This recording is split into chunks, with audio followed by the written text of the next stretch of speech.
सुट्टीत गावाला गेले होते तेव्हा घरचे ताजे फुल क्रीम म्हणजेच म्हशीचे दूध होते. डोक्यात विचार आला की पनीर बनवूया, कारण आजकाल बाहेर डेअरीत म्हणजेच दुकानात वगैरे जे पनीर मिळते ते भेसळयुक्त असते. त्यापेक्षा चला घरच्या घरी आणि खूप कमी वेळेत होणारे पनीर बनवूया. प्रथम दूध पातेल्यात गरम करायला ठेवले.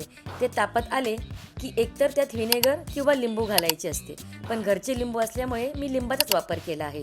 लिंबाचा रस गरम दुधात घालून दूध चांगले ढवळायचे.